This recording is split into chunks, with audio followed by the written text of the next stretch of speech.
Hello అండి, welcome to icon politics. ఈ రోజు మన ముందు నిజంగానే ఒక ఐకాన్ ఉన్నారు. ఆయన ఎవరో కాదు, ఈ పాటికే గుర్తుపట్టుంటారు. ఏబి వెంకటేశ్వరరావు గారు. నమస్తే సార్. నమస్కారం కార్తీక్ సార్, గారు. First of all thank you very much for accepting hour invite. మీలాంటి వారితో నేను చర్చించాల్సినటువంటి కొన్ని క్యూరియస్ విషయాలు చాలా ఉన్నాయి. అంటే ఫైనల్లీ నాకు ఇవాళ దాహం తీరడం అంటారు చూసారా, అది ఇవాళ తీరబోతుంది. First of all thank you sir. I'm happy to be associated with you Karthik garu. Ya sir, మీరు ఇంటెలిజెన్స్ లో పనిచేశారు కదా. అంటే డైరెక్ట్ గా నా ఫస్ట్ క్యూరియస్ పాయింట్ దగ్గరికి వచ్చేస్తున్నాను. సార్, ఇంటెలిజెన్స్ అనేది స్టేట్ లెవెల్లో ఎలా వర్క్ అవుతుంది సార్? అంటే మీకుంటూ ఆర్మ్స్ ఉంటాయా, లేకపోతే మీ డేటా వస్తూ ఉంటది కదా, దాన్ని false positive and false negative కూడా ఉంటుంది కదా. దాన్ని ఒక ఇంటెలిజెన్స్ బాస్ గా మీరు ఎలాగా, అంటే మీరు వాడే మెథడ్స్ ఏంటి? అంటే ఒక్కొక్కరికి ఒక్కొక్క స్టైల్ ఉంటుంది కదా. మీరు వాడే మెథడ్స్ ఏంటి? How do you filter? First of all, how do you gather the information and how do you filter the right information out?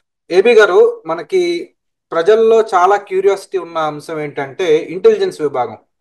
Intelligence విభాగం అంటే గతంలో గూఢచారి వ్యవస్థ, ఇటువంటి ఆ, ఆ, వేగులు, ఇటువంటి పేర్లు కూడా ఉండేవి కదా మన రాచరికంలో చూసుకుంటే.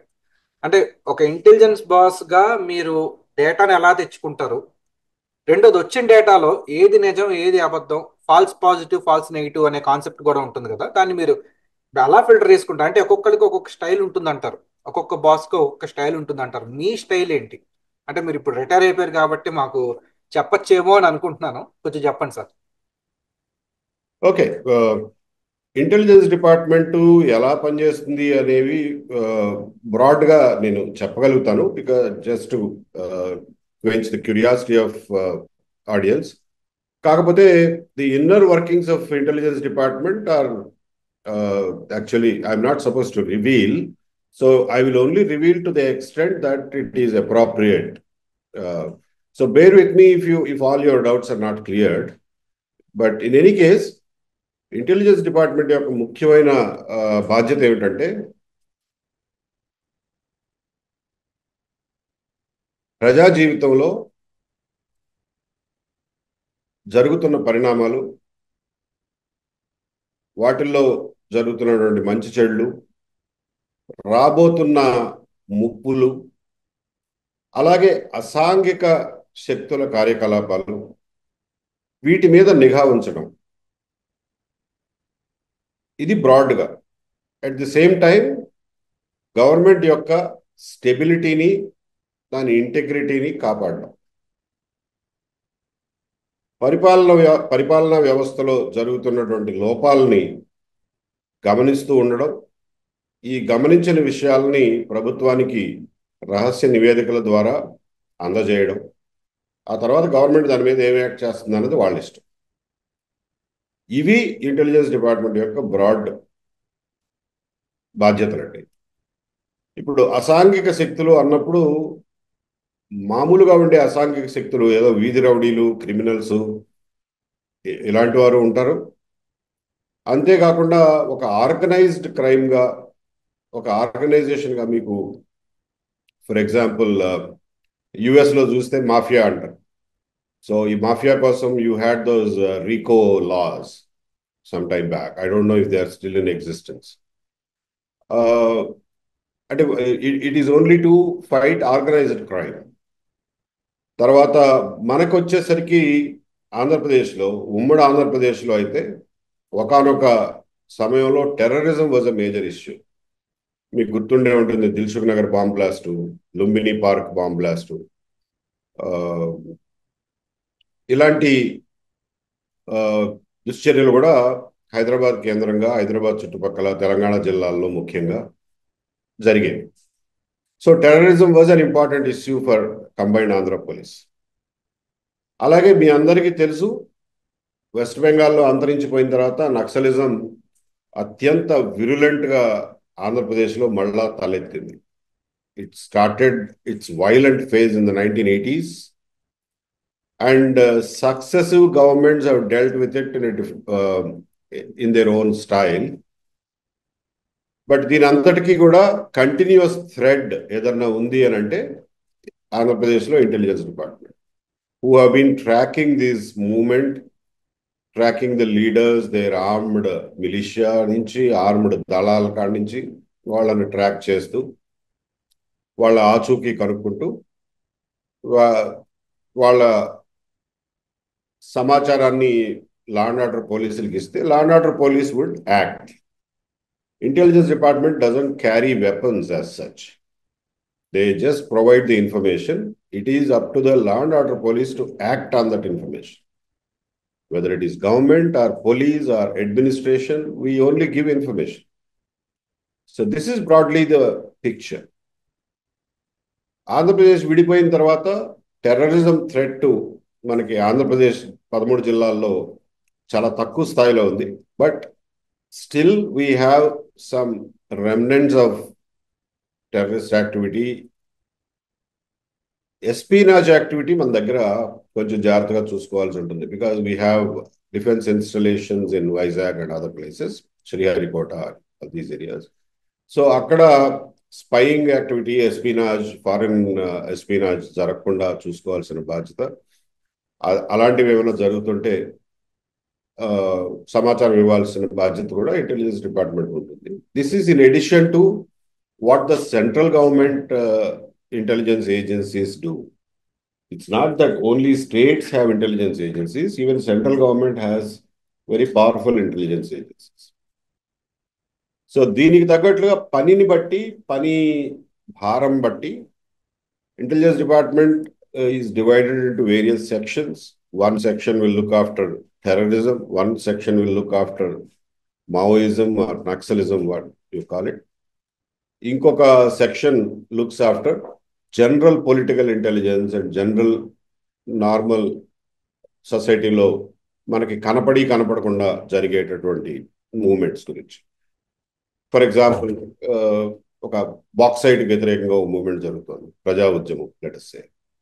అలాగే ఒక పర్టికులర్ కులం బేస్ మీద ఒక ఉద్యమం జరుగుతుంది. ఇవి మనకు కనిపిస్తూనే ఉంటాయి, కానీ దాన్ని కనిపించేదానికి లోపల ఉండేదానికి కొంచెం తేడా ఉంటుంది. కాబట్టి బయటకు కనిపించని సమాచారం సేకరించడానికి ఇంటెలిజెన్స్ డిపార్ట్మెంట్ పనిచేస్తుంది. ఇది కూడా ప్రభుత్వానికి నివేదికలు ఇస్తుంది, డీజీపీ ఆఫీస్కి, పోలీస్ డిపార్ట్మెంట్కి నివేదికలు ఇస్తుంది. దాని ప్రకారం వాళ్ళు యాక్ట్ చేస్తారు. So intelligence department has its own man power, again divided and structured in a convenient way.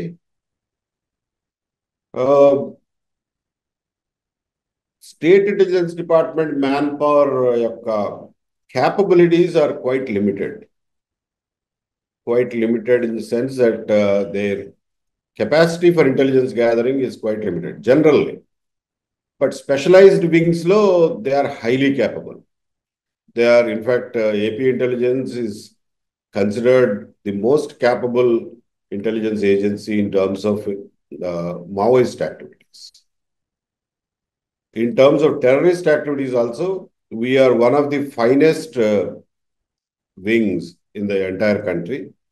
The only other states which can compete with us are Maharashtra and to some extent UP. Apart from these two, Gujarat to some extent. So AP intelligence has got its own name in the entire country. And general political ఇంటెలిజెన్స్కి వచ్చేసరికి manpower యొక్క capabilities చాలా లిమిటెడ్గా ఉంటాయి. That's because they come from the civil police and then they come and go and they are thinly spread out. And government మారినప్పుడల్లా ఆఫీసర్లు మారుతూ ఉంటారు. So entire setup tends to get changed. So దాని capacity తక్కువ కానీ, but okay, reasonably manned. Sir ఇక్కడ ప్రధానమైన question sir, అంటే ఎస్పీజీ కమాండర్స్ ఉంటారు మనకి, అంటే వాళ్ళ సోల్ పర్పస్ ఏంటంటే కొన్ని టార్గెట్స్, వాళ్ళకి టార్గెటెడ్ ట్రైనింగ్ ఉంటుంది. అంటే వాళ్ళ ఫిజిక్ కానీ లేదా వాళ్ళ క్యాపబిలిటీస్ కానీ. ఇంటెలిజెన్స్ కూడా అటువంటి స్పెషల్ రిక్రూటీస్ ఉండాల్సిన అవసరం ఉందంటారా? దీనికంటే ఇప్పుడు మీరు చెప్పారు కదా, సివిల్ పోలీస్ రావడం వల్ల ఇంటెలిజెన్స్ అనేది మంచి చాకులాంటి పోలీస్ ఆఫీసర్ వస్తే బాగుంటుంది, కానీ బాస్ ఒక్కళ్ళే చేయలేరు కదా, మొత్తం టాప్ టు బాటమ్ అందరూ అటువంటి చాకులే ఉండాల్సిన అవసరం ఉంది కదా, ఏమంటారు sir? You said SPG? SPG. Okay. Now there is a small difference. SPG is a specialized wing only engaged in the security of the Prime Minister and their family members. They don't do anything else. They have a small bit of intelligence department of their own, intelligence wing of their own, but that's mainly tactical intelligence. Uh, so it is like, what do you call president's bodyguards here? మీ దగ్గర ఏదో అంటారు వాళ్ళని. So black ఆ cats, రకంగా black cats, black commandos అనుకోండి sir, black commandos or black cats. లేదు లేదు presidents bodyguards I think secret they are service, called sorry, secret service, yes US secret service. Secret service. This is just an equivalent of US secret service. అలాంటిదే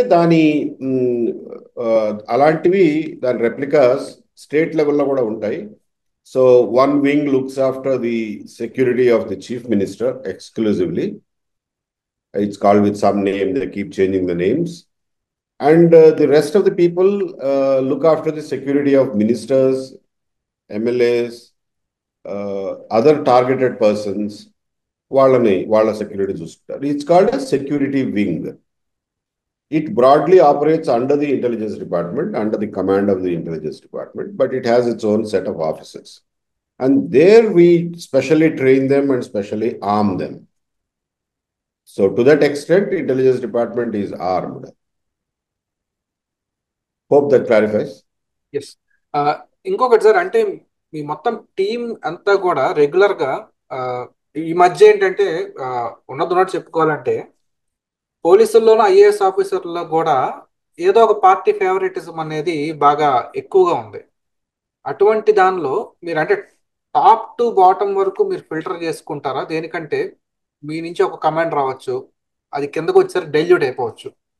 dilute అయిపోయింది అంటే అది మళ్ళీ గవర్నమెంట్కి bad name వస్తుంది కదా, ఇది ఇంటెన్షనల్ ఉంటుంది కదా. అటువంటి కేసులు అలా డీల్ చేసి ఉంటారు మీరు? అంటే మీ మీ మీ టైంలో అటువంటి ఏమన్నా జరిగినాయా, లేదా జనరల్గా మీకుండే రూల్ బుక్ ఎలా ఉంటుంది అటువంటివి డీల్ చేయడానికి? See, as long as you are working within the norms, ప్రతి ఆర్గనైజేషన్కి ఒక కల్చర్ ఉంటుందండి. అది ఓవర్ డికేడ్స్ ఫామ్ అవుతుంది, organisational culture. As long as you are working within the organizational culture and you are not deviating from established behavioral norms, the entire system works as expected. Only when you deviate from the సంప్రదాయాల నుంచి బాగా deviate అయిపోయి ఏదో తిక్క పనులు చేయమంటేనే అప్పుడే కొంచెం ఇబ్బంది అవుతుంది. Otherwise intelligence department, I would say, of all the wings that I had seen in police department, intelligence department, I have seen it as the most efficient in terms of its administration or in terms of its manpower, their loyalty to the duty as such. ఇందులో కూడా ఏమవుతుందంటేనండి, civil police నుంచి వస్తారు కాబట్టి you don't know their loyalties కొలవడానికి ఏమి థర్మామీటర్లు లేవు కదా. So people come with complex set of their own inner feelings. We don't do a psychological test of all the people coming in. And in any case, it doesn't matter to us what are the loyalties of the people down below. As long as we are asking them to do a legitimate work, like ఈ particular issue ఏదో rise అవుతున్నట్లుందా, ఇక్కడ వీళ్ళు ఏదో ధర్నా పెడుతున్నట్టున్నారు, దాని వివరాలు కనుక్కోమంటే అందులో వాటి loyalty ఎట్లా ఉంటే మనకేంటి? కాబట్టి వాళ్ళకి పర్సనల్ ప్రిఫరెన్సెస్ ఉన్నప్పటికీ కూడా ప్రొఫెషనల్గా దాని ఇంపాక్ట్ పెద్దగా నేను ఎక్కడ గమనించలా.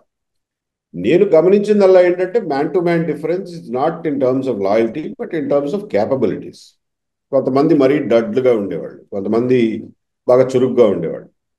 సో వీళ్ళు డడ్డా చురుకైనాడా అని తెలుసుకోవడం కూడా చాలా కష్టం. Because sitting at the top you don't know who is a fine guy and who is a indifferent fellow. So I used my own methods of trying to assess these people and try to replace poor performers. నాకు వీళ్ళ capacity లేదు, పాపం వీళ్ళని మనం ఎంత push చేసినా ఉపయోగం లేదు, వాళ్ళకి యాప్టిట్యూడ్ లేదు అనుకున్నప్పుడు క్వైట్గా మళ్ళీ తిప్పి వాళ్ళకి సివిల్ పోలీసింగ్ పంపించేసేవాళ్ళం. ఆ రీప్లేస్మెంట్ తెచ్చుకునేవాళ్ళం. రీప్లేస్మెంట్ తెచ్చుకోవడానికి కూడా బాగా ఇబ్బంది అయ్యేది. Because nobody wants to come in to intelligence department. ఏముంటుంది, జీతం తప్ప ఏమి దొరకదు. అదే వాడు సివిల్ పోలీస్లో ఉంటే ఏదో కొంచెం లోకల్గా రుబాబ్ చేయడానికి ఉంటుంది, ఏదో ఒకటి సంపాదించుకోవచ్చు అనే ఆశలో ఉంటాడు. So it's not a highly attractive department for civil police to work in. అదొక ప్రాబ్లం ఉండేది. So to assess them, I used to make it a point to talk to each and every man at the ground level. వాళ్ళని మా ఆఫీస్కి పిలుచుకుని ఒక్కొక్క రోజు ఒక్కొక్క జిల్లా వాళ్ళని ఆఫీస్కి పిలుచుకుని ఈవినింగ్ పని అయిపోయిన తర్వాత వాళ్ళతో కూర్చుని రాత్రి 1 గంట 2, 3 దాకా వన్ ఆఫ్టర్ అనదర్. బికాజ్ మీరు గ్రూప్లో మాట్లాడితే ఎవడు నోరు తెరవరు అసలు. So you have to talk to them individually to know them. ఒక్కొక్కరితో మాట్లాడాలంటే ఆ, దాదాపు ఒక 200 మందితో మాట్లాడాలి. ఒక్క ఒక్క అసెస్మెంట్ చేయాలంటే 200 మందితో మాట్లాడాలి. రోజుకు 10 మందితో మాట్లాడినా మీకు 20 రోజులు కావాలి. 20 రోజులు కంటిన్యూస్గా మీకు ఆ టైం స్లాట్ మీకు మీరు ఫ్రీగా ఉంటారని నమ్మకం లేదు. So you have to keep juggling that. So it was very tiring to do that, but I felt that it was very very important. And then ఆ రకంగా కొంతమందిని, ఇంకొకటి ఏమిటంటే వాళ్ళు కూడా టాప్ బాస్తో మాట్లాడుతున్నాము అంటే కొంచెం ఒళ్ళు దగ్గర పెట్టుకుని మాట్లాడతారు. They won't try to fake and they will try to. And secondly, మనం ఆ స్థాయిలో వాళ్ళతో మాట్లాడినప్పుడు they also feel proud of it. వాళ్ళ సెల్ఫ్ ఎస్టీమ్ పెరుగుతుంది మనకు. Because in their whole life time they would never have sat in front of the chief and had a cup of coffee and talked for 15 minutes. It would never have happened in their lives. So I just wanted to give them that experience that you are as important as I am in the whole system on the field. So that's how I used to infuse commitment and loyalty in them. Loyalty to the duty, especially. Not to me. I'm not a politician that time. Right. We'll move on to the next question. Yeah sir, ఇప్పుడు గతంలో ఉత్తరాలు వెళ్ళేవి, తర్వాత టెలిగ్రామ్లు వచ్చాయి, తర్వాత మెసెంజర్లు కూడా వెళ్ళేవాళ్ళు, మెసెంజర్లు మార్చేవాళ్ళు. ఇప్పుడు cell phone communication వచ్చేసింది. కానీ ఒక అపోహ అనండి, లేదా అందరికీ తెలిసిన సత్యం అనండి, ఇది అంటే అడగచ్చు అడగకూడదు, అసలు ఫోన్ ట్యాపింగ్ అనేది ఎంతవరకు జరుగుతుంది సార్ గవర్నమెంట్స్ లో? టెలిఫోన్ కనిపెట్టినప్పుడే టెలిఫోన్ ట్యాపింగ్ కూడా కనిపెట్టారండి. Okay. So it happened simultaneously. It's not a new thing. Even under the British Empire, letters of important leaders used to be um, intercepted. The term is interception. They used to be intercepted in post offices. So there is an Indian Telegraph Act, there is an Indian Post Office Act or something in the 1870s. సో అప్పుడే వాళ్ళు దానికి ఒక proper framework, legal framework build చేశారు. The whole thing is legal. What you should remember is the whole thing is legal. There is nothing illegal about it. That so everything happens legally and it is overseen by specified authorities. I won't name all those things, and it is verified by somebody. It is certified by somebody that yes, whatever has been done in public interest and nothing out of public interest. So already దీన్ని ఇంప్లిమెంటేషన్లో కొంతమంది సరిగ్గా verify చేస్తారు, కొంతమంది గుడ్డిగా సంతకం పెడతారు అనుకోండి, అది వేరే విషయం. But there is a structure of how to do it and it is there in almost all the countries. It's part and parcel of any intelligence operation. Sir, but yeah go ahead sir. as long as you don't misuse it, it is a fine system. Yeah. So మొదట్లో ఫిజికల్గా letters intercept చేసేవాళ్ళు. Letter open చేసి close చేసి మళ్ళీ ఉన్నది ఉన్నట్లుగా అతికించేవాళ్ళు. So similar things happen now also, but it's all called legal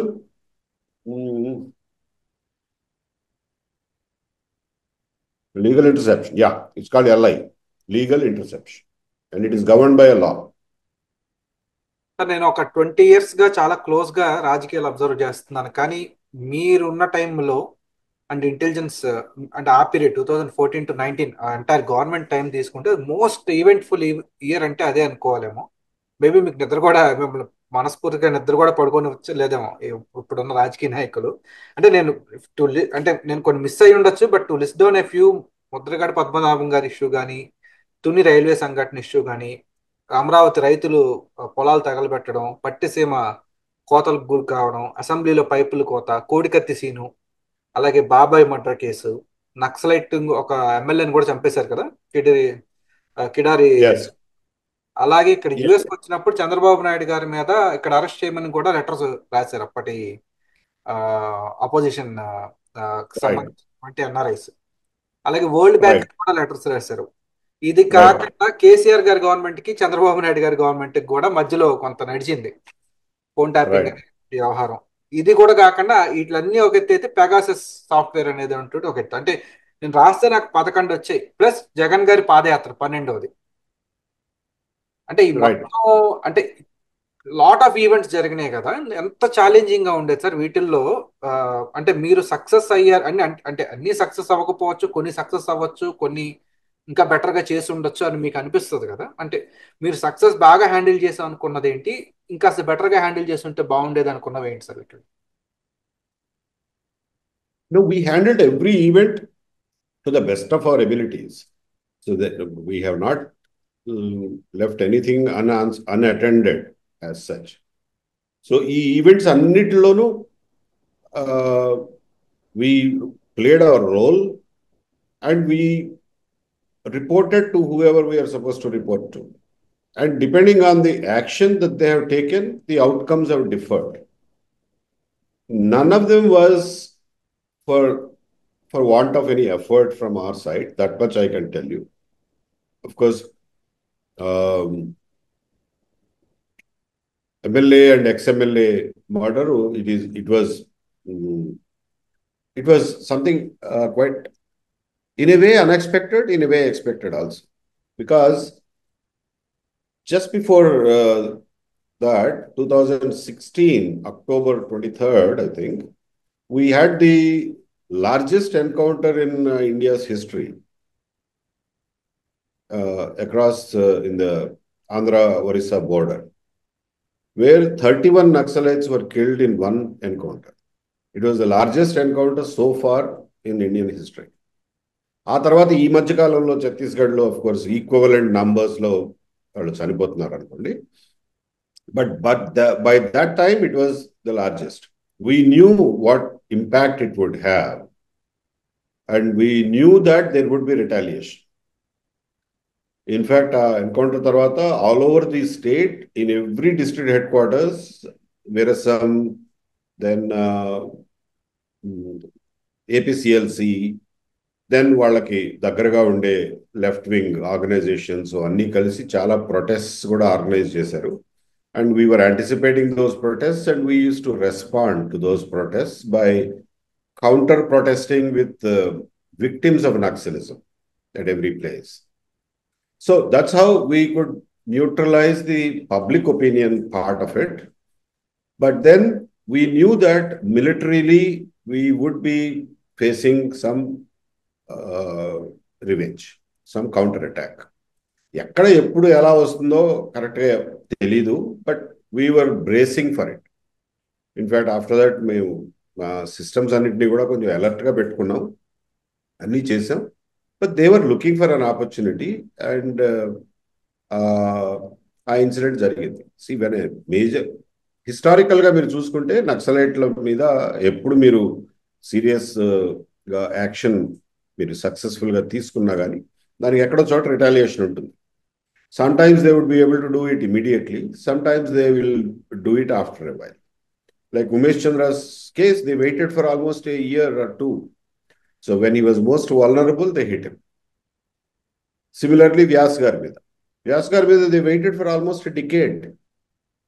Then they hit him where they found him weak. That he goes for a jog every evening in LB Stadium. So akkada plan chesukote. అలా so these are things that we మనం నక్సలిజం మీద ఈ రోజున విజయం సాధించామంటే అదేమి ఊరికే రాలేదండి, ఎంతో మంది త్యాగాల మీద వచ్చింది. ఆ త్యాగం చేసిన వాళ్ళలో ఈవెన్ సమ్ పాలిటీషియన్స్ కూడా ఉన్నారు. పాలిటీషియన్స్ కూడా తెలిసి రిస్క్ ఉందని తెలిసి కూడా they took a hard stand against naxalites. Madhava Reddy గారు is one great man who uses to take an open stand on the naxalites. I remember when I was SP Warangal, ఒకసారి వెంకటేశ్వర్లు గారని జడ్పీ చైర్మన్ ఇల్లు blast చేస్తే ఆయన వచ్చి ఆ, అన్న అక్కడికి వచ్చినప్పుడు కొంతమంది పాలిటీషియన్స్ ఎమ్మెల్యేస్ వాళ్ళు అన్న మనకి ఎందుకు ఈ గవర్నమెంట్కి మనకి టార్గెట్ అవుతున్నాము అది ఇది అంటే, ఐ రిమెంబర్ మాధవరెడ్డి గారు అప్పుడు హోమ్ మినిస్టర్, ఆయన అనడం నా చెవుల్లో ఇప్పటికీ రింగమంటూ ఉంది. చస్తే చస్తాం, ఎన్నాళ్ళు బతుకుతాం, భయపడి బతకాలా అని అనేవాడు. సో అంత ధైర్యవంతమైనటువంటి మనిషి. So they know that who are important people, so they will target them. అలాగే ఈ మన ఆయన పేరు గుర్తు రావట్లేదు నాకు, ఆ ఇన్సిడెంట్లో ఉన్న వాళ్ళవి సోమా గారు ఒకళ్ళు, ఇంకొక ఆయన కిడారి సండే దారి సర్వేశ్వరరావు గారు, అలాగే సర్వేశ్వరరావు, కిడారి సర్వేశ్వరరావు, కిడారి సర్వేశ్వరరావు ఆయన వాళ్ళు ఒక అక్కడ స్పాట్ పెట్టారు. దానికి అనుకోకుండా ఆ రోజున ఆయన ఆ విలేజ్కి వెళ్ళడం, ఆ విలేజ్కి వెళ్ళినప్పుడు దారిలో కాపు కాసి he was without escort. And ఆ ఏరియాస్లో ఏంటంటే కొన్ని ప్రోటోకాల్స్ ఉంటాయి. ఫర్ ఎగ్జాంపుల్ వెళ్లే ముందు కొంచెం చెప్పాలి, ఒక పూట ముందు ఇన్ఫార్మ్ చేస్తే, ఇప్పుడు గబుక్కుని చెప్పినా కానీ ఆ లోకల్ పోలీస్ స్టేషన్లో మ్యాన్ పవర్ ఉండదు మీకు మిమ్మల్ని అకంపెనీ చేయడానికి. యాక్చువల్గా accompanying a potential target is more dangerous. Sometimes you have to sanitise the whole route before the VIP travels. అంతే తప్ప ఆయనతో పాటు కంపెనీ అయితే ఆయనతో పాటు వీళ్ళు కూడా ల్యాండ్ మైన్లో లేస్తారు. So it's bad, tactically it's a bad decision. కాబట్టి ఒక రోజు ముందు 2 రోజులు ముందు చెప్తే ఆ రూట్ శానిటైజ్ చేసి okay now you can go అంటే, ఆ రూట్లో కనిపించకుండా వీళ్ళు మ్యాన్ చేస్తూ విఐపిని పంపించి వెనక్కి వచ్చిన దాకా చూసుకుని అప్పుడు security forces have to come back. So that's the usual protocol. Politicians ఏంటంటే పాపం వాళ్ళకి లాస్ట్ మినిట్లో తెలుస్తుంది ప్రోగ్రామ్, రేపు పొద్దున్న వెళ్ళి చీరలు పంచి పెట్టాలి. పోలీసులు రూట్ శానిటైజ్ చేసిన దాకా ఆగడానికి వాళ్ళకి కుదరదు. That's exactly what happened. He gave information in the last minute and the local police did not react. అక్కడ కొంచెం ఆఫీసర్స్లో కూడా ఎఫిషియన్సీలో తేడాలు ఉన్నాయి. వాళ్ళు they were not very efficient, we found out later. So వాళ్ళు రూట్ శానిటైజ్ చేయాల, ఈవెన్ ఎస్కార్ట్ కూడా ఇవ్వాలి. దాంతో he became an easy target. I still remember Kidari Sarveswara Rao, first time I met him. Such a nice person, such a gentle soul, can't imagine. చాలా మంచి ఆయన. పొలిటీషియన్స్లో రకరకాలు ఉంటారు కానీ Kidari Sarveswararao particularly he was a very very gentlemen. So some areas we do fail because we can't anticipate everything. But we were tracking every happening. Sir ఇప్పుడు రెండోది మనకి రీసెంట్ గానే మీరు విజిట్ చేశారు జనపల్లి శ్రీనివాస్, పాపం ఇంటి పేరు మారిపోయింది, కోడికత్తి శ్రీను అని. అలాగే అన్యాయంగా 5 ఏళ్లకు పైగా జైల్లో ఉన్నాడు. కలిశారు కదా సార్, ఎలా ఉన్నాడు అసలు? అంటే ఆ కేసు గురించి కూడా కొంచెం తెలుసుకోవాలని ఉంది. ముందుగా మీకు తెలిసిందా అసలు ఇటువంటిది ఏదో ప్లాన్ జరుగుతుందని, లేదా ఆర్ యూ షాక్డ్ ఇది చూసాక? No way, he's an individual. ఒక రెస్టారెంట్లో పనిచేసే చిన్న కుక్, జూనియర్ కుక్. ఆ జూనియర్ కుక్ మైండ్లో ఏం తిరుగుతుందో అన్నది ఎవరన్నా తెలుసుకోగలరా? Even his parents would not be knowing what he was up to. How will we know? So it is impossible. ఇతను కొంచెం he is a kind of a, మీకు కనిపిస్తుంది కదా యూత్లో కొన్నిసార్లు కొంచెం ఎక్స్ట్రీమ్గా థింక్ చేస్తూ ఉంటారు, కొంచెం ఊహాలోకాల్లో ఉంటారు, భ్రమంలో ఉంటారు. That is natural to that age level. మనం కూడా మనం ఆ వయసులో ఏంటంటో ఊహించుకునేవాళ్ళం. మనకి మెల్లగా పెళ్ళయి సంవత్సరాలు ఉద్యోగాలు వచ్చిన తర్వాత తత్వం బోధపడింది, జీవితం అంటే ఏంటి, ప్రపంచం అంటే ఏంటని. So this boy was in his own world of imagination. That నేను చాలా గొప్పవాడిని అవ్వగలను అనే ఒక రకమైన ఊహా ప్రపంచంలో ఉన్నాడు. This kind of people you see everywhere, not only him. So he committed that event entirely on his own. Nobody knew what he was going to do. Nobody knew what he was going to do. In fact, on the day of the incident, he called one of his acquaintances and said, నువ్వు నన్ను మధ్యాహ్నం టీవీలో చూస్తావు అని చెప్పాడు. ఎందుకు టీవీలో చూస్తావు, నీకేం పని అని అంటే, నీకెందుకు చూస్తావు కదా టీవీలో అని చెప్పి ఫోన్ పెట్టేశాడు. So that was the last conversation he had with any one of those acquaintances. So అతను ఎవరికి చెప్పలా ఎగ్జాక్ట్గా ఏం చేయబోతున్నాడు అనేది. సో ఇప్పుడు కూడా చూస్తే మీరు, he's not completely normal. In fact in the sense that he is not completely in reality. ఇవాళ అతని పరిస్థితి ఏంటంటే, ఉద్యోగం చేయకపోతే బతుకు తెరువు లేని పరిస్థితి. Is about 30 years old now, maybe less than that. బ్రతుకు తెరువు చూసుకోవాలి, పెళ్లి చేసుకుని సెటిల్ అవ్వాలి. ముసలి తల్లిదండ్రులు, వాళ్ళ ఆర్థిక పరిస్థితి దారుణంగా తయారైంది, చాలా దారుణంగా తయారైంది. అప్పులు నెత్తి మీద ఉన్నాయి. వాళ్ళు అసలు వాళ్ళు ఎట్టి పరిస్థితుల్లోనే తీర్చగలిగిన అప్పులు కావాలి. And even today they are living hand to mouth. ఇతను ఆఖరి కొడుకు, నలుగురిలో ఆఖరి కొడుకు, నలుగురు ఐదుగురిలో. సో నాకు బాధ్యత ఉంది, నేను ఏదన్నా ఉద్యోగం చేసుకుని సంపాదించి అమ్మ నాన్న కూడిపెట్టాలి, నా కాళ్ళ మీద నేను నిలబడాలి అనే అంత సోయ కూడా ఇప్పటికీ ఆ పిల్లడిలో రాల. అంత అమాయకుడు, అంత ఒక రకంగా చెప్పాలంటే he lives a little away from reality. That usually happens with lots of youngsters, and they usually pay a heavy price for it in life.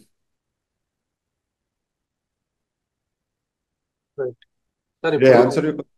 Yeah అంటే ఆ తర్వాత అంటే ఆ తర్వాత మీరు తీసుకున్నటువంటి మెజర్స్ ఏంటి సార్? అంటే ఈ లాజికల్ గా కన్క్లూడ్ చేసే దేనికంటే వెంటనే ఇంటెలిజెన్స్ ని రీచ్ అవుట్ అవుతారేమో కదా అథారిటీస్ కూడా, సీఎం కానీ హెచ్ఎం కానీ, అసలు ఏం జరుగుతోంది ఏంటని. ఇలాంటి ఇన్సిడెంట్స్ జరుగుతూనే ఉంటాయండి. This nothing you can do to stop then. But apart from that, ఈ కేసులో we took it to a logical conclusion. In fact, the investigation done in this case was very, very fine. It is actually name certificate ఇవ్వడం కాదు, it was certified by NIA itself. NIA said, NIA filed in an affidavit. So దేనిచ్చే certificate కాదు దానికి. NIA filed an affidavit in the NIA court saying that the local police చేసిన investigation అంతా మాకు 2019 6వ నెలలో మాకు ఇచ్చారు ఆ ఫైల్ మొత్తం. ఆ ఫైల్ మొత్తం we went through the entire file and we did not find any mistake in the investigation, and we did not find the need to do any more investigation. So whatever we have come to the conclusion, the local police have also come to the same conclusions అని వాళ్ళే affidavit ఇచ్చారు. Okay. So to that extent, our investigation was absolutely fine. I went through the entire CD file later, and I really appreciated them for doing a very good job. Okay, సరే. ఇంకా తర్వాత series of events కూడా అంతా కోర్టులో ఉంది. అది ఇంకొకటి sir, main చాలా బిగ్గెస్ట్ ఈవెంట్ అంటే తునిలో రైలు సంఘటన. అంటే ముద్రగడ పద్మనాభం గారి ప్రొటెస్టులు కానివ్వండి, అకస్మాత్తుగా తునిలో రైలుని తగలబెట్టేయడం కానివ్వండి, ఆ ఇన్సిడెంట్ గురించి కొంచెం షేర్ చేయండి సార్. అంటే మీకు ఏమన్నా, అంటే అఫ్ కోర్స్ మీకు తెలియకపోవచ్చు, కానీ ఏదో ప్లాన్ చేస్తున్నారు, డిస్టర్బెన్స్ కానీ అన్రెస్ట్ కానీ ప్లాన్ చేస్తున్నారు అని ఏమన్నా మీకు ముందుగానే ఏమన్నా సమాచారం వచ్చిందా? పోలీస్ స్టేషన్ కూడా ఏదో తగలబెట్టినట్టున్నారు కదా ఆ టైంలో. That's right. See, whatever I'm sharing with you is only public information. I'm not sharing with you anything which is not in public domain. So to that extent, you can rest assured that I'm only recollecting and consolidating whatever is already in the public domain. See, this Tuni incident had been building up for almost 6 months. 6 నెలల నుంచి మీటింగ్లు, గ్యాదరింగ్లు, పద్మనాభం గారి ఇంట్లో మీటింగ్లు, వివిధ జిల్లాల నుంచి ఈ కుల సంఘాల నాయకులు రావడం, ఆయనతో మాట్లాడడం, ఇవన్నీ బిల్డప్ అవుతూ వస్తున్నాయి. And we're watching each and every one of them because they are not secret meetings, almost open meetings ఆయన మాట్లాడేది ఎవరిపైన. సో ఇవాళ ఈ మీటింగ్ జరుగుతుంది, ఇవాళ ఈ మీటింగ్ జరుగుతుంది అని మాకు తెలుసు. And it all was culminating in to a public meeting అనేది కూడా it was in public knowledge. The crucial point is Padmanabham garu చివరికి ఏం చేస్తారు అనేది probably even his wife and sons would not have known. He keeps it very close to his chest.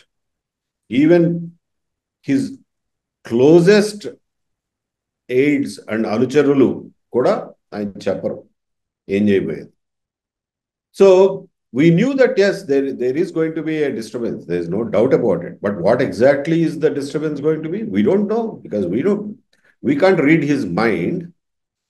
So he went out to the stage, gave a brief 5 minutes to 10 minutes speech. Nothing earth shaking in that. Expected lines low, there was a speech. And at the end of the speech, it was at that time he revealed his mind, saying that మనం వెళ్ళి highway మీద మనం కూర్చుందామండి, అందరూ పదండి అని చెప్పి ఆయన stage దిగేసి ముందుకు నడుస్తున్నారు. ఆయన వెనకాల ఆబ్వియస్లీ ఆయన్ని చూసి వచ్చిందే కదా క్రౌడ్ అంతా. క్రౌడ్ కూడా పొలవమంటూ హైవే మీదకి వెళ్ళిపోయారు. హైవేకి రైల్వే ట్రాక్కి మధ్యలో ఎక్కువ దూరం లేదు, జస్ట్ ఒక 100 గజాలు ఉంటుంది. ఇందులో కొంతమంది రైల్వే ట్రాక్ మీదకి వెళ్ళి కూర్చున్నారు. ఇంతలోకి రైలు వచ్చింది. ఆ రైలు సిగ్నల్ పడకపోవడమో ఏమో ఆగింది. ఆగడంతో దానిలోకి వెళ్ళి కొంత డ్యామేజ్ చేసి, అప్పుడు మోటార్ సైకిళ్ళు ఉన్నాయి కదా, మోటార్ సైకిల్లోంచి పెట్రోల్ తీసి దాని మీద వేసి తగలబెట్టారు. So the whole thing started at the end of from the end of Mudragada Padmanabham గారి speech. So how do you anticipate? You know that a meeting is being held. You know that the meeting did not take any permission. We know that the meeting is at an inappropriate place because it is very close to a railway line and a highway. There was no permission given to that, nor any permission applied for it. We know everything. The government knows everything. But the choice is, meeting జరగకుండా ఆపటమా లేకపోతే permission కోసం insist చేయడమా అని అంటే, it is a call that I don't take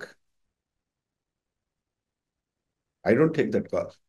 so ఇలా ఆపుతారనే ఆయన రోజుకొక letter, లేఖల మీద లేఖలు రోజుకొకటి రాస్తూ ఉండేవాడు.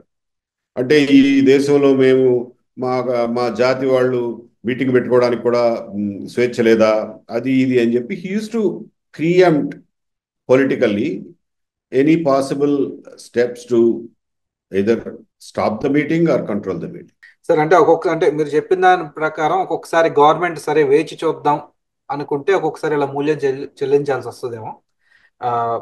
ఇంకొకటి సార్, ఎవరి ప్రాబ్లమ్స్ వాళ్ళకు ఉంటాయి, ఎవరి లిమిటేషన్స్ వాళ్ళకు ఉంటాయి. So sometimes things happen.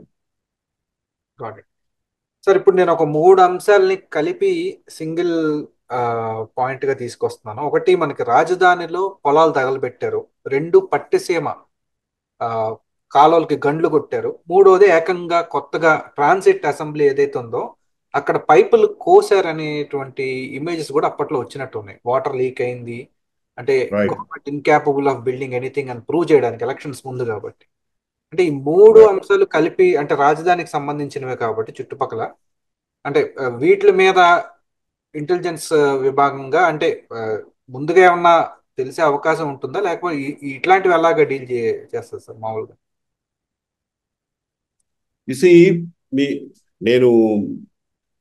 నేను ఇంటెలిజెన్స్ డిపార్ట్మెంట్కి వచ్చేసరికే ఒక పొలాలు తగలబెట్టే ఇన్సిడెంట్ అయిపోయింది. నేను వచ్చిన తర్వాత ఇన్ఫాక్ట్ అమరావతి శంకుస్థాపన రోజున ఒక చెరుకు తోట తగలబడింది.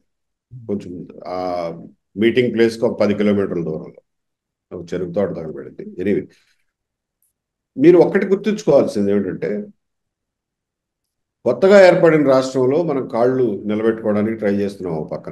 ఒక పక్కన అమరావతి కట్టడానికి ప్రయత్నం చేస్తున్నారు. దాంట్లో ల్యాండ్ పూలింగ్ అని అవని ఇవని బోల్డ్ అని ప్రాబ్లమ్స్ ఉన్నాయి. అలాగే ర్యాపిడ్ ఎఫర్ట్తో విదిన్ 1 ఇయర్ గోదావరి నీళ్లు తీసుకొచ్చి కృష్ణాలో పోయాలి, ఆ రకంగా కృష్ణా డెల్టాని స్థిరీకరించాలి అన్న ఉద్దేశంతో పట్టిసీమ ప్రాజెక్ట్ని టేకప్ చేయడం. ఇవన్నీ చాలా ఫాస్ట్గా సైమల్టేనియస్గా జరిగినటువంటి పనులు. And on the other hand we had an opposition. దాని క్యారెక్టర్ ఏంటో మీకు తెలుసు. They are so destructive, they are so violent, and they are so mafia-like that they will not stop at anything to come to power and to గవర్నమెంట్ని blame చేయడానికి, బదనాం చేయడానికి, పుకార్లు పుట్టించడానికి, అబద్ధాలు చెప్పడానికి అసలు ఏ మాత్రం వెరవరు. అసలు వాళ్ళకి ఉచ్చ నీచాలు అనేవి ఏమీ తెలియదు. వాళ్ళకి అసలు తెలియదు. వాళ్ళకి ఉచ్చ నీచాలు అంటే ఏమిటో, సంస్కారం అంటే ఏంటో తెలీదు, ఒక రాజకీయాల్లో ప్రజాస్వామ్య సంప్రదాయాలు అంటే ఏంటో తెలీదు. They will go to any extent. అటువంటి అపోజిషన్తో ఆ రోజున మేము కానీ గవర్నమెంట్ కానీ డీల్ చేస్తున్నాం. సో ఆల్ దీస్ వర్ రాష్ట్రాన్ని కుదుటపడేలాగా చేసి రాష్ట్రాన్ని నిర్మించటం కంటే కూడా ఈ అపోజిషన్ని ఎదుర్కోవడం, నిలవరించడం, వాళ్ళు చేసే మాఫియా పనుల్ని అడ్డుకట్ట వేయడం అనేది it was a bigger challenge. And at that time also I felt, and even now I feel in retrospect, that that is the bigger challenge that one should concentrate on. Building ఎప్పుడైనా చేసుకోవచ్చు. ముందు మనం building కట్టగానే పడగొట్టడానికి పక్కన దొంగలు ఉంటే ఆ దొంగలను control చేయకుండా మనం బిల్డింగ్లు కట్టుకుంటా పోతే ఏం ఉపయోగం? So I always hold this very strong view that stopping this mafia is more important. All the incidents that you narrated were part of that mafia work. Sir అంటే నాకు ఐఎమ్ లిటిల్ కన్ఫ్యూజ్. అంటే దేనికంటే జగన్ గారి 5 years చూస్తే ఇదే police యంత్రాంగంతో అప్పటి తెలుగుదేశం ప్రభుత్వాన్ని top to bottom అందరినీ సైలెంట్ చేయగలిగారు. అంటే of course out of the way వెళ్ళలేండి, నథింగ్ లీగల్గా ఏది చేయలేదు. ఇప్పుడు చూస్తే, ఇప్పుడు కానీ గతంలో కానీ చూస్తే ఒక రూల్ పాటించాలి, రూల్ ప్రకారం వెళ్ళాలి అని చెప్పి వెళ్తుంటే, అంటే ఎలా ఎలా how can I put it, చేతగాంతనంలా కనిపిస్తోందేమో.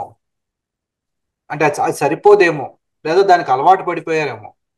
అంటే ఎలా చెప్పాలి సార్? అంటే మీరు రాజకీయాల్లో కూడా వస్తున్నారు కాబట్టి ఇటువంటి వాళ్ళని ఎలా డీల్ చేయాలి? Look, as a politician, you should have priorities. You should decide your priorities. మనకి ఏది ముఖ్యం, ఏది ఫస్ట్ ప్రయారిటీ అన్న దాని మీద రాజకీయ నాయకులకి కంప్లీట్ క్లారిటీ ఉండాలి. ఫర్ ఎగ్జాంపుల్, నా వరకు తీసుకుంటే, నేను రాజకీయాల్లో రావడానికి నా మొదటి ప్రాధాన్యత జగన్మోహన్ రెడ్డి గారు అనేటువంటి మాన్స్టర్ నుంచి రాష్ట్రాన్ని కాపాడడం, మళ్ళీ ఆ మాన్స్టర్ పరిపాలన రాకుండా, పునరావృతం కాకుండా ఆపు చేయడం నేను ఫస్ట్ ప్రయారిటీగా పెట్టుకుని పనిచేస్తున్నాను. అలాగే ఎవరి ప్రయారిటీలు వాళ్ళకు ఉంటాయి. So it is up to the politicians or political parties or the governments being ruled by those political parties who have to decide their priorities. Okay sir, ఇంకొకటి కొంచెం మళ్ళీ లెట్స్ గో బ్యాక్. కేసీఆర్ గారి గవర్నమెంట్, చంద్రబాబు నాయుడు గారి government మధ్యలో కూడా ఒక చిన్న intelligence war లాగా ఏదో నడిచింది అప్పట్లో. వీళ్ళ ఫోన్లు వాళ్ళు ట్యాప్ చేయడము, లేదా వాళ్ళ మీద వీళ్ళు కేసులు పెట్టడం, ఇటువంటివి. అంటే అక్కడ ఇంటెలిజెన్స్ పాత్ర ఏమైనా ఉందా, లేదా ఇది కేవలం కొంతమంది సెక్యూరిటీ అడ్వైజర్లు కానీ, లేదా కొంతమంది ఆంతరికుల ద్వారా వచ్చినటువంటి ఒక చిన్న మిస్హ్యాప్ గానే చూడాలా దాన్ని? I would not give too much of importance to what has happened, because that's what usually happens in politics. There's nothing new. But అందులో ఇలాంటివన్నీ జరిగినప్పుడు you have to handle it politically mainly. It's a political issue. Administration can do only so much. Okay I would not like to go into the details of those times and happenings, but it was basically a political issue. Sir, మీ టైంలో అంటే elections ముందర జరిగినటువంటి major issue, అంటే రాష్ట్రాన్ని కుదిపేసింది, YS Vivekananda Reddy గారి murder. నారాసుర రక్త చరిత్ర అని ఒకవైపు అప్పటి Right. ప్రతిపక్షం ఆరోపించదలిచింది. కానీ మీకు బహుశా అప్పట్లో పిన్ టు పిన్ తెలిసే ఉండుండొచ్చేమో అని చాలా మంది రాష్ట్రంలో భావించేటువంటి ఒక అంశం అది. అంటే ఏమన్నా రివీల్ మర్డర్ జరగబోతోందనే అది జరిగిన తర్వాత ఏంటి అసలు అని మర్డర్ జరగబోతోంది అని తెలిస్తే కూడా అది ఇంకో షాకింగ్ రెవల్యూషన్ అవుతుంది. Okay. So మర్డర్ జరిగిన తర్వాత ఎవరు చేశారో మీకు తెలుసు అనే. అవును. Okay, I'll come back to this. See, as I told you right in the beginning, intelligence department only collects information and it passes on to various wings like police department కావచ్చు, chief secretary కావచ్చు, government కావచ్చు, వాళ్ళకి pass on చేస్తూ ఉంటారు. Okay, Vivekananda Reddy గారి murder case murder జరుగుతుందని ముందు తెలిసే అవకాశం ఎవరికి లేదులేండి, కదా ఫ్యామిలీ మెంబర్స్కే తెలియదు పాపం, తెలిస్తే ప్రివెంట్ చేసుకునేవాళ్ళు. So it all happened due to a very very well planned pre plan. అది సిబిఐ ఇన్వెస్టిగేషన్లో కూడా వచ్చింది ఆ కాన్స్పిరసీ బయటికి. సో దాని గురించి కొత్త ప్రశ్నలు ఏమి లేవు. మర్డర్ జరిగిన తర్వాత దట్ గుండెపోటని అదని ఇదని మార్నింగ్ 7 నుంచి 10:30, 11 వరకు టీవీల్లో నడిపారు. The moment the body reach the mortuary, government hospital mortuary, the doctors declared it as a murder. And that happened around 10:30, 11 o'clock. And within, let's say, half an hour, ఈ news బయటకు spread అయ్యి వివేకానంద రెడ్డిది హత్యే, వివేకానంద రెడ్డిది హత్యే అని చెప్పి టీవీల్లో స్క్రోలింగ్లు మొదలైనాయి. Now the intelligence department is privy to this information only for half an hour maximum, if at all. If at all we are privy to this. In fact, we also got to know from the SP only. So it's not that it was our exclusive information.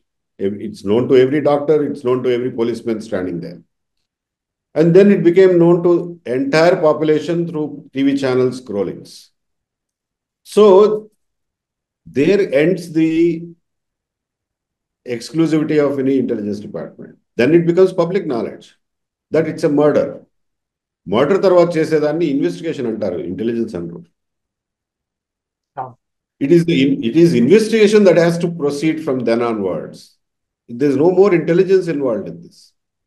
You understand what I'm saying? ఆ 30 minutes గురించే sir మీరు చెప్పారు కదా, ఒక 30 minutes దాని No, గురించి. 30 minutes is not material, no. 30 minutes లో murderers ఎక్కడికి పారిపోలేదుగా. 30 minutes మీకు ఊరికే ఎగ్జాంపుల్ గా చెప్పారు. Even we didn't have any exclusivity for even for 30 minutes. డాక్టర్లు కదండి డిక్లేర్ చేసింది మర్డర్ అని. అంటే డాక్టర్లకు నా ప్రశ్నకి ఏంటంటే సార్, మీరు టీవీలో అప్పటి వరకు ఒక సినిమా నడుస్తుంది గుండెపోటు, మీకేమో కంప్లీట్లీ వేరే పిక్చర్ కనిపిస్తుంది ఇక్కడ. అంటే no no no no no 10:30 వరకు గుండెపోటు అని నడిపిస్తున్నారు, స్టోరీ నడిపిస్తున్నారు. లోకల్ పోలీస్ శంకరయ్య అనే ఇన్స్పెక్టర్ సీన్లో వెళ్ళాడు. శంకరయ్య ఎదురుగానే వీళ్ళు కుట్లేస్తున్నారు, శంకరయ్య ఎదురుగానే బ్యాండేజ్లు వేస్తున్నారు. శంకరయ్య అబ్జెక్ట్ చేసినా కానీ వాళ్ళు పట్టించుకోలేదు. These are all matters of fact which were known to the police department. In fact ఆ రోజున ఎర్లీ మార్నింగ్ మా దగ్గర ఉన్న ఇంటెలిజెన్స్ డిపార్ట్మెంట్కి సంబంధించిన ఒక హోంగార్డు, ఒక హెడ్ కానిస్టేబుల్ వెళ్తే వాళ్ళని ఇంట్లోకి రానిలా, తలుపులు వేసేసి వాళ్ళని ఇంట్లోకి రానిలా. అరే ఇదేంటి ఇంట్లోకి రానియడం లేదు, ఏమన్నా తేడా ఉందా, లేకపోతే ఇంట్లోకి ఎందుకు రానియరు అని చెప్పి అనుమానంతో then we started enquiring through the police department. See when something happens in your house, intelligence department does not break in to houses. ఎవరికి తెలియకుండా చాటుగా వెళ్ళి చూసి వస్తూ ఉంటారు అంతే తప్ప కొట్లాడ పెట్టుకోరు. పోలీసులు అయితే యూనిఫామ్లో ఉంటారు కాబట్టి కొట్లాడ పెట్టి నువ్వెవడు నన్ను రావద్దంటానికి తలుపు తీ అని అనగలడు. But intelligence department people don't do it. So రానిట్లేదండి ఎవరిని ఇంట్లోకి అని అంటే దెన్ లోకల్ పోలీస్ ద్వారా తెలుసుకోండి అని అంటే లోకల్ డిఎస్పీ, ఇన్స్పెక్టర్, ఎస్పీ వీళ్ళ ద్వారా తెలుసుకోవడానికి ట్రై చేస్తూ ఉన్నాం. సో 10:30 వరకు కూడా ఇది గుండెపోటు అని చెప్పి నడిపిస్తూ ఉన్నారు.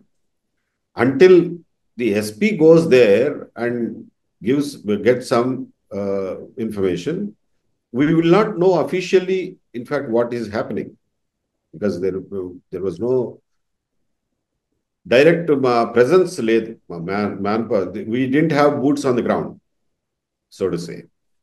So by 10:30, 11 o'clock the doctors declared that it was a murder. Then the question is, how to do the investigation, how to crack the case, how to detect the case, how to identify the murderers and things like that. So that's part of investigation. It's not done by intelligence department. That's the clarity I would like to give. Okay sir, ఇంకొకటి main పెద్ద పెద్ద question mark ఏంటంటే, సాధారణంగా elections ముందు intelligence డిపార్ట్మెంట్కి తెలుస్తుందా తెలియదా, అంటే ఈ ప్రభుత్వం ఉంటుందా ఊడిపోతుందా అని. అంటే స్పెసిఫిక్గా మిమ్మల్ని మీ గురించి అని నేను అడగట్లేదు. 2019 ఎలక్షన్ ఎంత ఘోర పరాజయం చూసాం, అలాగే 2024 కూడా ఎంత ఘోర పరాజయం చూసాం అప్పటి ముఖ్యమంత్రికి. అంటే ఇంటెలిజెన్స్ చీఫ్ చెప్తారా ఇలాగ ప్రజల్లో ఇటువంటిది ఫీడ్బ్యాక్ ఉంది అని చెప్పి? అంటే మీరు పొలిటికల్ ఇంటెలిజెన్స్ కూడా ఇస్తామని చెప్పారు కదా స్టార్టింగ్ లో, అందుకే అడుగుతున్నాను. I would put this question. I would approach this question from a slightly different angle. It's not that I don't intend to answer this question. Indira Gandhi గారు 1977లో ఓడిపోయినప్పుడు, 1982లో ఎన్టీ రామారావు గెలిచినప్పుడు, 1989లో మళ్ళీ ఎన్టీ రామారావు ఓడిపోయినప్పుడు, 1994లో ఫర్ ఎగ్జాంపుల్ 94లో కాంగ్రెస్ పార్టీ ఆంధ్రప్రదేశ్లో ఘోరంగా ఓడిపోయి ఈవెన్ ప్రతిపక్ష హోదా కూడా రానప్పుడు, 2004లో మళ్ళా కాంగ్రెస్ పార్టీ గెలిచినప్పుడు, 2009లో మళ్ళా కాంగ్రెస్ పార్టీ గెలిచినప్పుడు, 2014లో కాంగ్రెస్ పార్టీ డిపాజిట్లు కూడా రాని పరిస్థితికి వెళ్ళినప్పుడు, all along intelligence, every government had an intelligence department. Were they able to stop any political changes? They would not.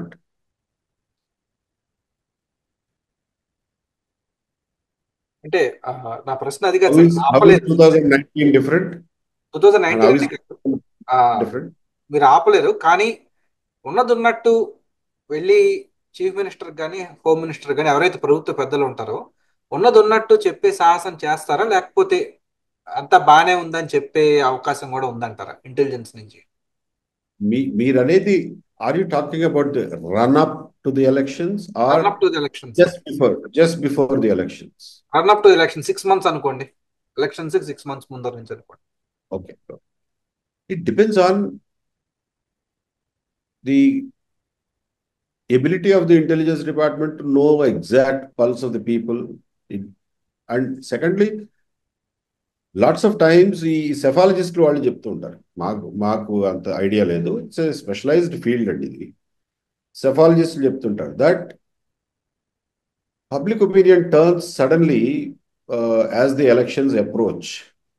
అప్పుడు దాకా ఉన్న పరిస్థితి ఒక రకంగా ఉంటుంది, సడన్ గా there is a change in the wind and it becomes a whirlwind అనేది. It happens quite suddenly and you may or may not be able to detect it. You may or may not be communicating it. Even if you communicate, it may or may not be acted upon. And secondly, అసలు act చేసినా కానీ ఫలితాన్ని మార్చలేని స్టేజ్లో మీరు ఉంటారు. So these things happen so quickly and so unexpectedly that things are not in your control. ప్రజాభిప్రాయం అనేది ఒక వెల్లువ, అది ఎటువైనా వెళ్ళచ్చు, అటైనా పడచ్చు, ఇటైనా పడచ్చు. So I would not go into the intricacies of what we told them, what we did not tell them, and all those things. It will తెలుస్తుందో be. తెలియదు అంతవరకే sir, చెప్పారా లేదా ఆ డీటెయిల్స్ లోకి నేను వెళ్ళదలుచుకోలేదు, దేనికంటే that is between you and the chief minister కాబట్టి. That's right. So you get to know the trend more realistically in the first 3-4 years, but in the last year the trend keeps changing so subtly and continuously that sometimes it may be very difficult to catch the pulse. Okay sir, అంటే ఈ ప్రభుత్వం వచ్చిన తర్వాత మిమ్మల్ని డీజీపీగా చూస్తారని ఒక section of people ఆశించారు, కానీ recently printing and stationery commissioner పదవి మీకు ఆఫర్ చేశారని కూడా న్యూస్ లో ప్రింటింగ్ అని కాదండి, police housing corporation chair. Okay police sorry, housing corporation chair. Police housing corporation ఇచ్చారన్నారు. అంటే మీరు పదవి అంటే మీరు రిజెక్ట్ చేసినట్టు కూడా అక్కడ అఫీషియల్ గా నేను చూడలేదు. అంటే are you willing to go in to that route, లేదా పొలిటికల్ గా వద్దామని ఒపీనియన్ డెసిషన్ తీసుకున్నారా? I have already taken the decision. మీకు మాకు టైం డిఫరెన్స్ ఓన్లీ 12 అవర్సే కదండి. 2 రోజుల ముందు జరిగింది కూడా మీకు ఇంకా రిజిస్టర్ కాలేదేమో కానీ ఐ లేదు లేదు, ఆల్రెడీ దానికి ఒక క్వశ్చన్ ఉంది, దానికి కూడా ఒక క్వశ్చన్ ఉంది. దేనికంటే మీరు అక్కడ కోడికత్తి జనపల్లి శ్రీనివాసన్ కలిసిన ఎమోషన్ లో మీరు తీసుకున్న డెసిషనా, లేకపోతే ఆల్రెడీ డిసైడ్ నో అయ్యారని? No no no no I decided quite some time back and I decided to announce it on my first field visit. That's all. Okay, okay. అంటే దేనికి సార్? అంటే పదవి వద్దనుకుంటున్నారా, లేదా ఇంకా బిగ్గర్, లేదా ఇప్పుడున్న ప్రభుత్వాలు పార్టీల మీద ఏమైనా అసంతృప్తి ఉందా? That's not the question. My priority is to stop Mr. Jagan Mohan Reddy from coming back to power, and I will do whatever is in my capacity towards that goal. That's my objective, life's objective right now. So any job which is related to that, I'm fine. But any job which is not related to this, I don't do that. అంటే ఇక్కడ As ఇంకొక simple as ప్రశ్న that. వస్తుంది sir. అంటే ఇప్పుడున్న NDA ప్రభుత్వం, అంటే ఇప్పుడు జనసేన కానీ, టీడీపీ కానీ, బీజేపీ కానీ, ఇవి మూడు కలిసినా కూడా జగన్మోహన్ రెడ్డిని మళ్ళీ నిలువరించలేవు అనే ఒక అనుమానం మీలో ఏమన్నా ఏర్పడిందా భవిష్యత్తులో? అంటే I want to make sure Jagan మళ్ళీ రాకూడదు అని మీరు స్టేట్మెంట్ ఇచ్చారు కాబట్టి. Can anybody give me a guarantee? అంటే మీరు ఆశిస్తున్నటువంటి అట జగన్మోహన్ రెడ్డి గారి మీద చాలా కేసులు ఉన్నాయి, వాటిల్లో ఏవి ముందుకు జరగట్లేదు. అంటే అవి కనుక ముందుకెళ్తే మీరు చెప్పినట్టు అవి ఒకవేళ ప్రూవ్ అయితే కనుక మీరు చెప్పినట్టు ఆయన పొలిటికల్లీ న్యూట్రల్ అయిపోతారు. He will not Right, have opportunity. అంటే right. అక్కడ మీకు అసంతృప్తి ఉందా, లేకపోతే ఆ, ఏమో అంటే కమ్ వాట్ మే ఎలాగైనా రాకూడదు ఈయన మళ్ళీ అనే ఒక ఒక మొండి పట్టుదల లాంటిది ఏదైనా ఉందా? అంటే అలా చూడాలి దీన్ని.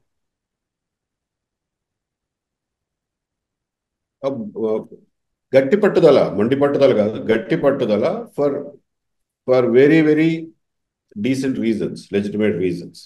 ఎస్, ఆ పట్టుదల ఉంది. బికాజ్ రాష్ట్రం ఎంత నాశనం అయిపోయిందో 5 సంవత్సరాల్లో నేను కళ్ళారా చూశాను. మేమందరం దగ్గరలో ఉండేవాళ్ళం, అందరం కళ్ళారా చూసాం. ఇన్ఫ్యాక్ట్ మీరు దూరంగా ఉన్నవాళ్ళు కూడా చూశారు. ఆ పరిస్థితి పునరావృతం అయితే ఈ రాష్ట్రం అనేది మనం రైట్ ఆఫ్ చేసుకోవచ్చు. కాబట్టి ఆ ఎవెన్చువాలిటీని ఎట్టి పరిస్థితుల్లోనూ రాకుండా చేయాలి అనేది నా దృఢమైనటువంటి నిశ్చయం. ఆ డైరెక్షన్లోనే నేను I would like to work at this point of time. ఏదైనా పార్టీతో Nothing associate, else matters to me. Party doesn't matter అంటున్నారా? No, nothing else matters to me. అంటే అలా కాదు సార్, ఏదైనా పార్టీతో అసోసియేట్ అవుదాం అనుకుంటున్నారా, లేకపోతే మీరు ఇండివిజువల్ గా చేస్తారు? Madhukar, I have not come to any conclusions on these questions so far. This is just the beginning, and as I go along, I will assess my my my strengths and weaknesses, and I will take a decision as I go on. But the intent is very clear. As long as anybody aligning with this intent is welcome to walk along with me. అంటే రెండు రకాలుగా, అంటే మన రాష్ట్రంలో ఇప్పుడు ఒక ప్రశ్నించే గొంతుకలు లేవు సార్. అంటే ఆ, ఏ పార్టీ వచ్చినా ప్రభుత్వం ఐరన్ ఫిస్ట్ తో వచ్చేస్తుంది. అంటే ఒక ఒక ప్రశ్నించే ఒక గొంతుకుగా ఉంటారా ఏబి వెంకటేశ్వరరావు గారు? అంటే ప్రజా గొంతుకే, ప్రజా గొంతుకే ప్రశ్నించే గొంతుకులా ఉండి, లేదా ప్రభుత్వాలు ఏదైనా గాడి తప్పుతుంటే ప్రశ్నించే గొంతుకులా ఉండడానికి ఇష్టపడతారా, లేకపోతే sole purpose only Jaganmohan Reddy రాకుండా ఉండడం ఒకటే మీ ధ్యేయం అనుకోవాలా? No, but I would make it very clear to you. Jaganmohan Reddy మళ్ళా జగన్మోహన్ రెడ్డి గారు మళ్ళా రాకుండా జగన్ నెవర్ అగైన్ అనేది నా first priority. But it's not that I'm all consumed by that. So I have a broader agenda of taking the state forward and lending my hand to the extent that I am capable of. అందులో ఇది ఒక్కటే కాకుండా Jagan విక్టిమ్స్కి help చేయడం, జగన్ గారి టైంలో atrocities చేసిన వాళ్ళని record మీదకి తీసుకురావడం, వాళ్ళకి శిక్షలు పడేలాగా చేయడం, చట్టం ముందు నిలబెట్టడం, ఇవన్నీ ప్రయారిటీస్తో పాటు రాష్ట్రాన్ని ముఖ్యంగా తెలుగు భాషను రక్షించుకోవడానికి ఏం చేయాలి, తెలుగు ఐడెంటిటీని ఎస్టాబ్లిష్ చేయడానికి ఏం చేయాలి. మీకు తెలుగు ఐడెంటిటీ లేకపోవడం వల్ల ఏదో ఒక ఐడెంటిటీ కావాలి కాబట్టి కులం ఐడెంటిటీతో ఆగిపోతున్నాం మనం. What is our common identity today in Andhra Pradesh? కులాలు తప్ప ఏమున్నాయి మనకు identity? Did we develop any stronger, broader identity ever? We didn't. At least in the last few decades, nobody has been working in the direction. So these are all questions that stare in our face when we talk about future of this state. Andhra రాష్ట్రం భవిష్యత్తు గురించి మాట్లాడినప్పుడు ఈ ప్రశ్నలు అన్నీ ఉదయిస్తాయి. వీటన్నిటికీ మనం sustainable, achievable సమాధానాలు వెతకాల్సినటువంటి అవసరం ఉంది. అండ్ మీరు అన్నట్లే అందులో భాగంగా జరిగిన తప్పులు సరిచేయడంతో పాటు ఇప్పుడు తప్పులు జరగకుండా సరిదిద్దుకోవడంతో పాటు ఫ్యూచర్లో తప్పులు జరగకుండా కావలసినటువంటి ఇన్స్టిట్యూషనల్ ఫ్రేమ్వర్క్స్ని బిల్డ్ చేసుకోవటం, పాలసీ ఫ్రేమ్వర్క్ని బిల్డ్ చేసుకోవడం అత్యంత అవసరం. But I'm talking about Jagan never again because it's the sharpest focus in my agenda. Right. So మరి భాష భాష మీద కూడా ఒక రకమైనటువంటి అస్తిత్వ పోరాటాలు జరుగుతున్నాయి సార్ సౌత్ ఇండియాలో. అంటే మన ఆంధ్రప్రదేశ్ అండ్ తెలంగాణలో మాత్రం అది జరుగుతున్నట్టుగా లేదు, బికాజ్ ఇక్కడ ఎన్డీఏ ఉంది కాబట్టి. దాని మీద మీ ఒపీనియన్ ఏంటండి? రెండోది, ఈ డీలిమిటేషన్ అనేది కూడా గట్టిగానే దెబ్బేస్తున్నట్టుందిగా మనకి సౌత్ ఇండియా మొత్తానికి. దాని మీద కూడా రైట్. ఆంధ్రప్రదేశ్, తెలంగాణ రెండు ఒకప్పుడు ఒకే స్టేటు. Because we are the gateway to South India, right from independence movement అప్పటి నుంచి కూడా హిందీ ప్రచార సభ, దక్షిణ భారత హిందీ ప్రచార సభ చెన్నైలో ఉండేది. బట్ అప్పుడు మద్రాస్ ప్రెసిడెన్సీ కాబట్టి చెన్నైలో ఉండేది. బట్ ఆంధ్ర ప్రజలు, ముఖ్యంగా కోస్తాంధ్ర ప్రజలు హిందీని బాగా అడాప్ట్ చేసుకున్నారు ఆ రోజుల్లోనే. మీరు చూస్తే మా చిన్నప్పుడు కూడా స్కూళ్ళల్లో ప్రాథమిక, మాధ్యమిక, రాష్ట్ర భాష అని హిందీ స్పెషల్ పరీక్షలు ఉండేవి. దాని ద్వారా హిందీ పండితులు ఉండేవాళ్ళు. Hindi was widely accepted as a learnable language, desirable language to learn. మనకెప్పుడు దాని మీద ప్రత్యేకమైన వ్యతిరేకత లేదు. But at the same time, over a period of time, హిందీతో పోలిస్తే తెలుగు భాషకి ఆదరణ, పాఠ్య గ్రంథాల్లో దాని స్థానం ఇంకా దిగజారిపోతూ వచ్చింది. ఇది we have no problem with Hindi in Andhra Pradesh, especially mentally, psychologically we are not against it. అది నేను అనేది.